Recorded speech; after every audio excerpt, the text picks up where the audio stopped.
ইরানে ভয়াবহ হামলা চালিয়েছে ইসরায়েল। পাল্টা জবাবে রীতিমতো আগুনে ফুঁসছে তেহরান। ঠিক এই সময় মধ্যপ্রাচ্য যেন রণক্ষেত্র হয়ে উঠেছে। চারদিকে যুদ্ধের গন্ধ, উত্তেজনা, শঙ্কা আর হুমকির মাঝেই হঠাৎ আলোচনার কেন্দ্রবিন্দুতে উঠে এসেছেন ইসরায়েলের প্রধানমন্ত্রী বেনিয়ামিন নেতানিয়াহু। ভাইরাল হয়েছে তার একটি পুরনো সাক্ষাৎকার, যেখানে তিনি সরাসরি হুঁশিয়ারি দিয়েছেন শুধু ইরান নয়, পাকিস্তানও হতে পারে ইসরায়েলের পরবর্তী টার্গেট।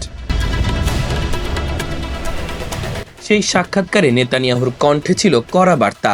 তিনি বলেন, ইসলামী মিলিটাইজেশনকে ঘিরে এই অঞ্চলে অস্থিরতা তৈরি করছে ইরান ও পাকিস্তান।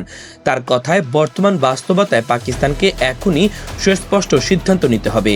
তারা কি ইরানের সঙ্গে বিশ্বাস আর বন্ধুত্ব বজায় রাখবে, নাকি আত্মরক্ষার জন্য আলাদা পথে হাঁটবে? এই মন্তব্য ঘিরে শুরু হয়েছে নতুন বিতর্ক। আন্তর্জাতিক অঙ্গনে আলোড়ন তুলেছে ভিডিওটি, যা ইতোমধ্যেই লাখোবার দেখা হয়েছে। এদিকে ইসরায়েলের হামলার পরপরই ইরানের প্রেসিডেন্ট মাসুদ পেজেশকিয়ানের সঙ্গে ফোনে কথা বলেন পাকিস্তানের প্রধানমন্ত্রী শেহবাজ শরীফ। ইরনার নিউজ জানায়, ফোন আলাপে ইরানকে পূর্ণ সমর্থনের কথা জানিয়ে শেহবাজ বলেন, ইসরায়েলের হামলা আন্তর্জাতিক আইনের সরাসরি লঙ্ঘন। নিহতদের স্মরণে শোক জানিয়ে তিনি একটি শান্তিপূর্ণ সমাধানের আশাও ব্যক্ত করেন। প্রেসিডেন্ট পেজেশকিয়ান কোনো কূটনৈতিক রাগঢাক না রেখেই হুঁশিয়ারি করেন, ইসরায়েল যদি আগ্রাসন বন্ধ না করে তাহলে ইরান আরও কড়া প্রতিক্রিয়া দেখাবে। তিনি যুক্তরাষ্ট্র ও তার মিত্রদের এই যুদ্ধ উন্মাদনায় প্রত্যক্ষভাবে দায়ী করেন।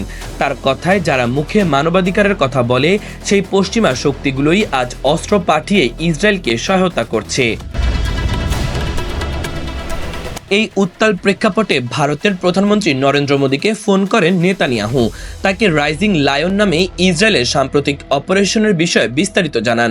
উত্তেজনার মাঝেই মোদী জানান, তিনি পরিস্থিতি নিয়ে উদ্বিগ্ন এবং অঞ্চল জুড়ে দ্রুত শান্তি ও স্থিতিশীলতা ফেরানোর ওপর জোর দিয়েছেন।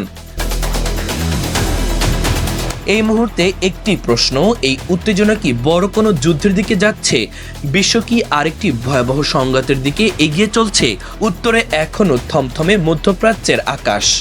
দর্শক, ধন্যবাদ এতক্ষণ সাথে থাকার জন্য।